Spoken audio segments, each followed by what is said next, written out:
하나님 말씀 보시겠습니다. 룻기 1장 19절부터 22절에 있는 말씀입니다.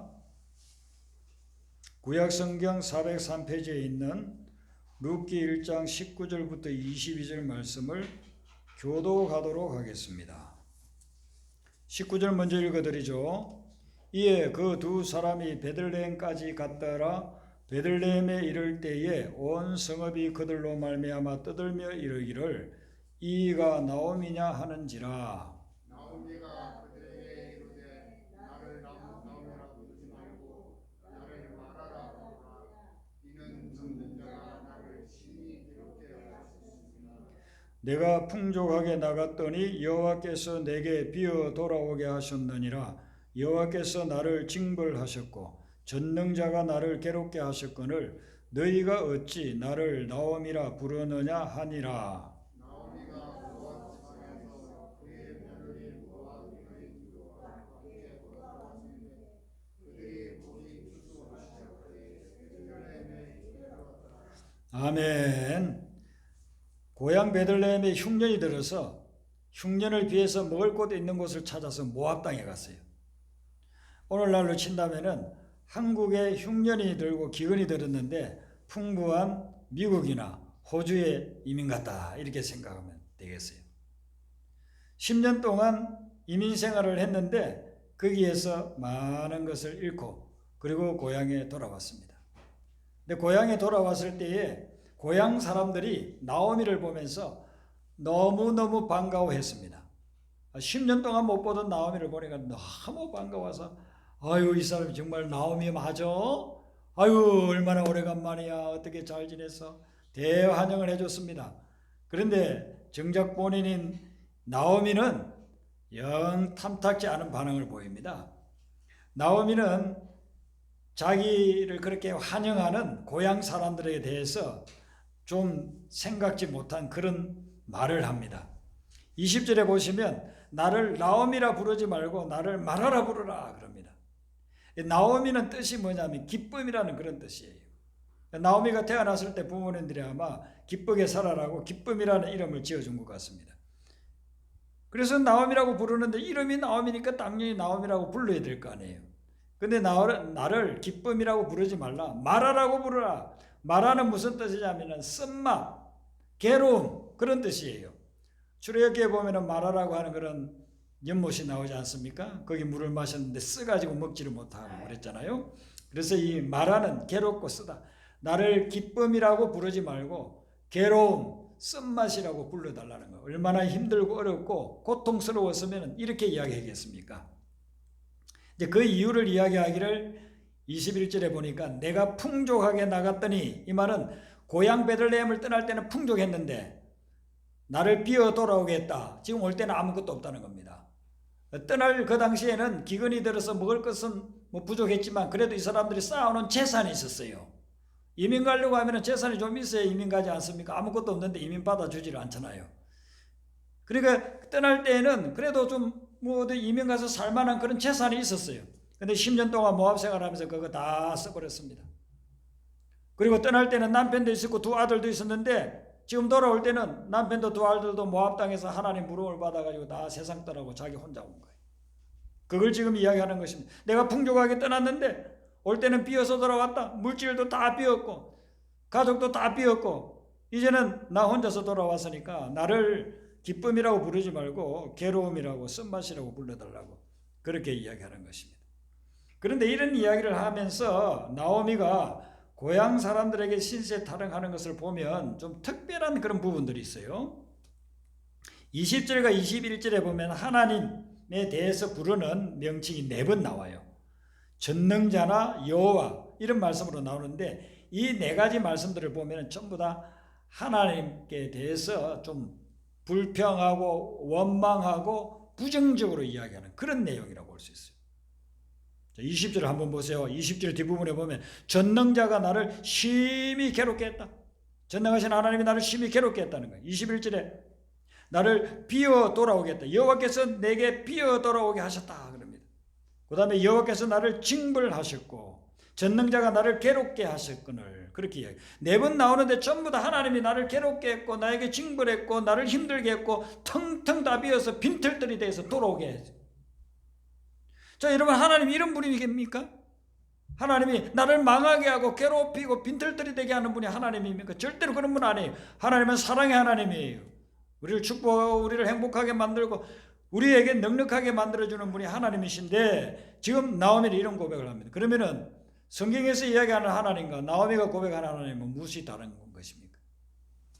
나오미가 지금 이야기하고 있는 전능자 여호와께서 나를 괴롭히고 징벌하고 비워 돌아오겠다고 하는 이 내용은 어떤 거냐면 신앙의 자리를 떠나서 잘못된 길로 갈 때에 바른 길로 돌아오게 하기 위해서 하나님이 징벌했다는 것입니다. 잘못된 길로 가니까 그릇된 길로 가니까 돌아오게 하기 위해서 하나님이 징계해 주신 것을 이렇게 표현하고 있는 것입니다. 여러분, 우리가 잘못된 길로 가고 있는데도 불구하고 내버려 두는 그것은 사랑이 아니에요. 사랑하는 자녀가 사랑하는 가족이 잘못된 길로 가고 있다. 그러면 어떻게든 우리는 막지 않습니까? 돌아오게 하려고. 잠언 13장에 보면은 자녀 교육에 대해서 하시는 말씀이 나와요. 잠언에 보면 자녀 교육에 대한 말씀들이 많이 나오잖아요. 그 잠언 13장 24절에 세 번역이 어떻게 되어 있는지 이렇게 기록하고 있어요. 매를 아끼는 것은 자식을 사랑하지 않는 것이다. 자식이 잘못돼 가고 있는데도 불구하고 매로 때리면서 훈계하지 않으면 그건 잘못된 거라는 거예요. 자식을 사랑하는 사람은 훈계를 게을리하지 않는다 그랬습니다. 오늘날은 자녀들 때리면 안 됩니다. 매로 때리면 부모들 경찰서 잡혀갑니다. 한국은 얼마 전까지 해도 뭐 그렇게 안 했는데 요즘은 이제 점점점, 그리고 선진국에는 뭐 오래 수십 년 전부터 그랬습니다. 그래서 한국 사람들 미국에 이민 가가지고 이런 걸 잘 모르고 애를 가지고 훈육한다고 때리다가 경찰에 끌려가고 그래요. 그리고 애는 빼앗겨 버려요. 부모가 애를 때리면은요, 애를 빼앗아 가버리고 부모는 이제 경찰서에 잡아가는 거예요. 그러니까 오늘날은 뭐 우리가 이 매를 때릴 수는 없지만 수천 년 전에 훈계 방법은 자녀들에게 매를 때려. 우리가 어릴 때 매 많이 맞지 않았습니까? 좋아하는 물건은 없으니까 남의 친구 훔쳐오면 부모가 그냥 매를 때리지 않습니까? 말 안 들으면 매를 때리고. 근데 그 이유는 뭐냐면 사랑하기 때문에 올바른 길로 돌아오라고 훈계하는 것이죠. 나오미의 삶도 마찬가지입니다. 나오미가 하나님을 떠나서 그런 모압 지역, 이방 지역, 우상 섬기는 그런 지역에 가서 살게 되니까 하나님께서 돌아오도록 계속해서 신호를 보내주는 것입니다. 징계하면서 신호를 보내주는 것이죠. 그러므로 우리도 한번 살펴봐야 됩니다. 지금 원하는 대로, 의도하는 대로 일이 잘 되지 않고 어렵고 힘든 일이 있을 때 그건 여러 가지 이유가 있을 거예요. 하나님이 나를 훈련시키기 위한 것도 있고 그 고난을 통해서 우리에게 더 큰 은혜를 주시기 위한 것도 있고 한데 어떤 경우에는 여러 가지 이유들 중에 한 가지는 뭐냐면 내가 원래 있어야 될 자리를 떠나서 다른 길로 가니까 바른 길로 돌아오라고 하나님이 우리에게 신호를 주는 것이고 사인을 보내는 거라 이겁니다. 제가 한국에서 교회 개척해가지고 12년 동안 사역하다가 미국 교회 담임으로 청빙을 받아서 갔어요. 그랬더니만은 사택을 이렇게 하나 얻어줬습니다. 근데 그게 최근에 이제 지은 그런 타운하우스라고 해가지고 이렇게 돼 있는 사택인데요. 그 사택에 들어가서 이제 짐 정리를 하고 그리고 빨래를 이렇게 돌렸습니다. 거기 이제 또 건조기가 있으니까 건조기를 이렇게 돌리고 있는데 뭐 삑삑하면서 소리가 얼마나 큰지 깜짝 놀랐어요. 보니까 하재 경보기가 울리기 시작한 겁니다. 건조기의 그 열기가 하재 경보기에 들어가니까 하재 경보기가 불났다고 막 경보를 해주는 겁니다. 그래서 건조기를 끄고 문을 다 열고 환기를 시켰더니만 건조기가 더 이상 울지를 않아요. 그 경보기가 울지를 않는 겁니다. 제가 그때 어떤 걸 생각했느냐 하면 우리가 신앙생활 하다가 잘못될 때 이렇게 하재 경보기처럼 삐삐 울려주는 그런 게 있다고 한다면 얼마나 좋을까. 우리가 삶을 살아가다가 잘못된 길로 갈 때에 이런 경보기가 미리 너 잘못된 길로 가고 있는 거야. 돌아와야 돼. 돌아와야 돼. 그만 멈춰. 라고서 경보해주는 그런 기계가 있다고 한다면 얼마나 좋을까. 그런 생각을 해봤습니다. 망하기 전에, 쓰러지기 전에, 고난당하기 전에 미리 경보를 해준다면 우리가 그것을 알게 되면 그 망하지 않고 쓰러지지 않고 제자리로 돌아올 수 있잖아요. 근데 우리가 성경을 보면 그런 하재 경보기는 아니지만은 하나님이 우리에게 항상 경보해 준다는 겁니다. 그릇된 길로 갈 때 가기 전에 우리에게 경보를 해주는데 우리가 영적으로 무디어가지고 그걸 깨달지를 못한다는 것입니다. 사무엘상 4장과 5장을 읽어보면 거기 엘리 제사장 시대 때에 일어난 사건을 묘사하고 있습니다. 엘리 제사장 시대에 이스라엘 백성들이 하나님을 떠나고 우상을 섬기면서 많은 죄를 지었습니다. 그리고 제사장이면 오늘날의 목회자인데 목회자가 타락했습니다. 하나님께 제사 드려야 될 그런 예물들을 자기가 다 찾고 갑니다. 고기를 하나님 앞에 제사 드리면서 태워서 드려야 되는데 맛있는 거 지가 먼저 먹어버려요. 엘리 제사장의 두 아들도 제사장인데 그런 못된 짓을 했어요. 오늘날도 한국교회를 보면은 목회자들이 타락한 목회자들 참 많습니다. 참 조심해야 됩니다. 다 선한 목자면 얼마나 좋겠어요. 그런데 싹군 목자도 있고 타락한 목자도 있고 사기꾼 목자도 있습니다. 아무나 따라가면 안 됩니다. 엘리 제사장 시대에 그랬다고요.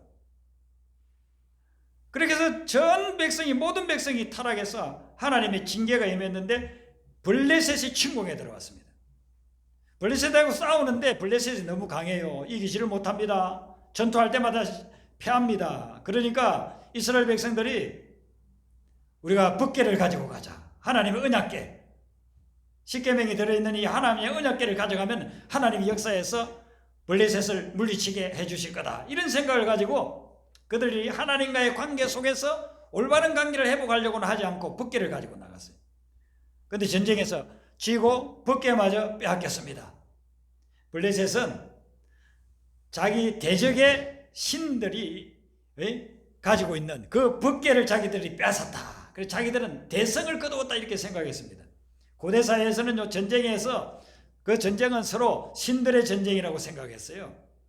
그래서 이겨놓으니까 그 법궤를 가지고 와서 블레셋 사람들이 자기들이 섬기는 다곤이라고 하는 신전에다가 안치를 해놨습니다.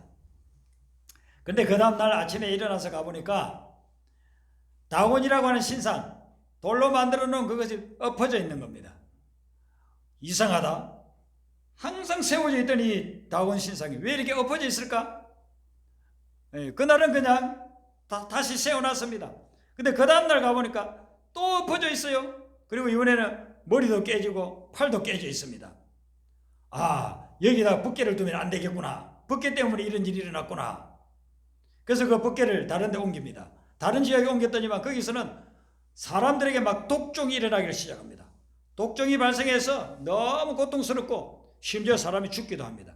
그걸 또 다른 데 옮기고 다른 데 옮기는 데마다 독종이 엄청나게 발생을 하고 요즘으로 치면은 천년병이 막 퍼져나가는 겁니다. 그래서 그 병으로 사람들이 쓰러져 죽는 것입니다. 그렇게 하기를 무려 7개월이나 그랬다는 것입니다. 이들이 영적으로 깨어있었다고 한다면은 처음에 하루 이틀 했을 때 깨달아서 돌려보냈을 거예요. 그런데 7개월 동안 영적으로 무지하니까 이쪽으로 저쪽으로 자꾸 옮겨봤는데 가는 데마다 재앙이 임하는 것입니다. 그래서 마지막 결론이 뭐냐면은 원래 있던 자리로 돌려보내자. 그렇게 결론이 난 거예요. 그래서 법궤를 원래 있던 자리 이스라엘 사람들에게 그냥 돌려보냈을 때에 블레셋의 재앙이 그치고 더 이상 독종으로 죽는 사람이 발생하지 않았다는 것입니다. 이것은 뭘 이야기하느냐 하면은 우리에게 임하는 재앙이나 고난이 어떤 경우에는 우리가 원래 있어야 될 자리에 있지 않을 때 그때 그 자리로 돌아가라고 하나님이 사인으로 준다는 것입니다. 재난과 고난의 원인들은 다양하지만 그 중에 어떤 것은 하나님이 우리를 원래 자리, 본래 자리, 믿음의 자리로 돌아가게 하려고 하는 것이기 때문에 기도해보고 그런 것이라고 한다면 빨리 우리가 원래 자리로 돌아와야 됩니다. 그래야 그 재앙과 재난들이 중단된다는 것입니다. 지금 나오미는 새로운 출발을 하는 그런 시점에 있습니다. 그러면서도 자꾸만 과거에 잃어버렸던 거기에 집착해 있는 것입니다.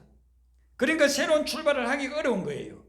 하나님이 우리에게 새로운 출발을 하도록 해주실 때 우리가 늘 명심해야 될 것은 뭐냐면은 잃어버린 거에 집착하지 말라는 것입니다. 네. 잃어버린 거에 집착하고 쓰러진 거, 넘어진 거, 실패한 거, 그거에 집착하면은요, 하나님이 열어주는 새로운 길을 갈 수가 없어요. 나오미가 이야기하고 있는 이 이야기 속에 나오미의 머릿속에 무엇이 들어있는가를 보여주고 있는 겁니다. 10년 동안 잃어버린 거, 상실한 거, 거기에 너무 집착해 있으니까 하나님이 지금 새로운 것을 열어줬는데도 자기를 반겨주는 그 사람들 통해서 아유 반갑다고 이제 내가 새롭게 살아보겠다고 그런 말이 아니고 하나님이 나를 갖다가 쓰러지게 하고 넘어지게 하고 괴롭히고 징벌을 주고 뭐 그것만 지금 계속 이야기하고 거기에 집착해 있다는 것입니다. 여러분, 난공불락의 성도, 적과 내통하는 자가 있으면요, 내부에서 문제가 생기면 그냥 무너져요. 밖에서는 아무리 공격을 해도 무너지지 않는 성을 내부에서 배신자가 있어요. 그래서 저녁에 몰래 새벽 2시나 3시 정도 보초들도 졸고 있을 그 시간에 성문을 열어줘 버리는 거예요. 그러면은 강한 그 적군들이 들어와서 성을 그냥 순식간에 함락시켜버리고 만다는 것이죠. 하나님께서 우리의 주변 환경을 변화시켜 주시기 시작해도 우리의 마음속에서 이 마음이 강하고 회복되지 아니하면은 그러면은 쓰러지고 또 넘어지게 된다는 것입니다. 그걸 지금 나오미를 통해서 우리에게 지금 하나님이 보여주고 있는 것이죠. 그런데 나오미가 잃어버린 것만 생각했지만 나오미가 지금 생각해 보면 하나님께서 남겨주신 것, 새롭게 주시는 것들이 사실 많이 있어요. 한 가지는 그 며느리가 자기 혼자 되어서 살아갈 수밖에 없는 그런 인생인데 어디를 가든지 끝까지 함께 가겠다고 하는 그 며느리가 있지 않습니까?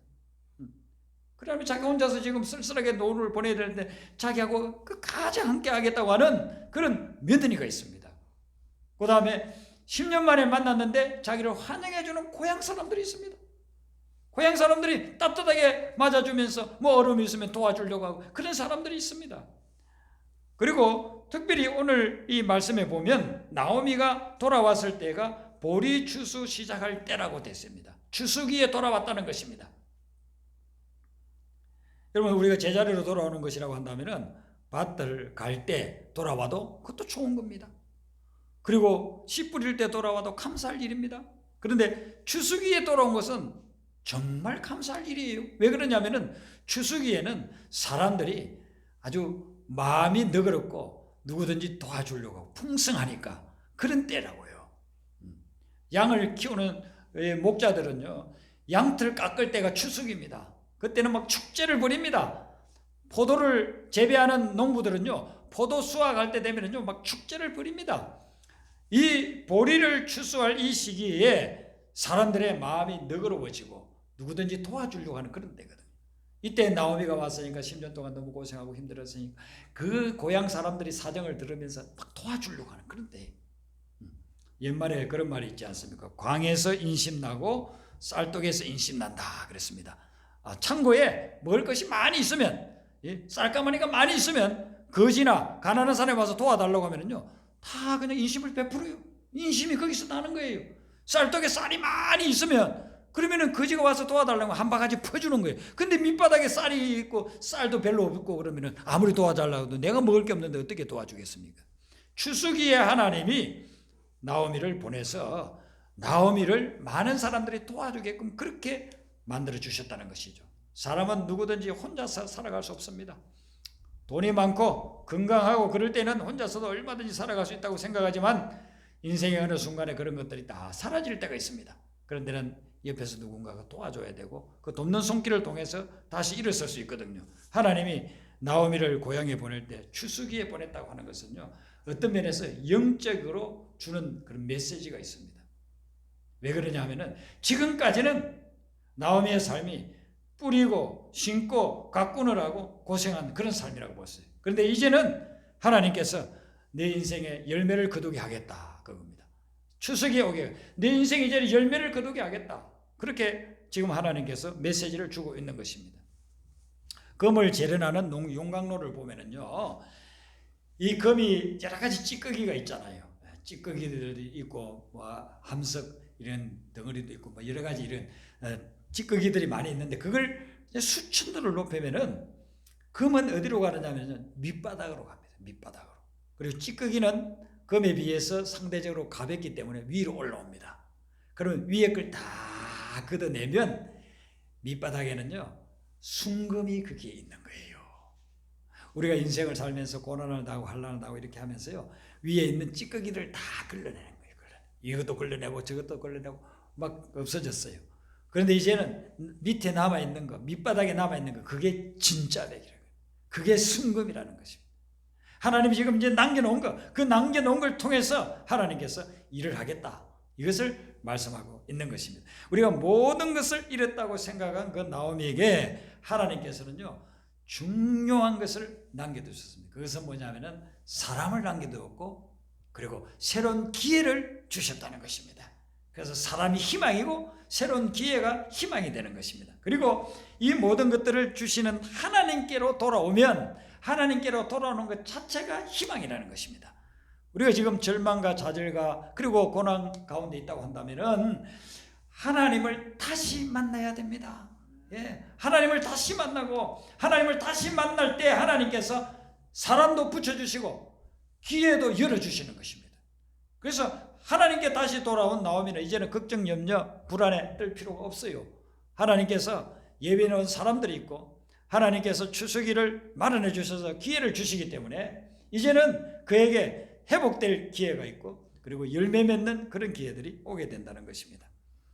지금까지 살아오면서 여러분들이 나오미처럼 많은 것을 잃어버린 분들도 있을 것입니다. 그런데 이제 우리가 하나님을, 나오미가 만나는 이 하나님을 제대로 만나기만 하면 하나님께서 내가 생각지 못한 사람들도 만나게 해주시고 기회의 문도 열어주실 줄로 믿습니다. 그래야 해서 이 하나님과 더불어 날마다 승리하는 삶 되시기를 주님의 이름으로 축원합니다. 우리 아까 불렀던 찬양 찬송가 492장 부르겠습니다. 잠시 세상에 내가 살면서 492장 부르도록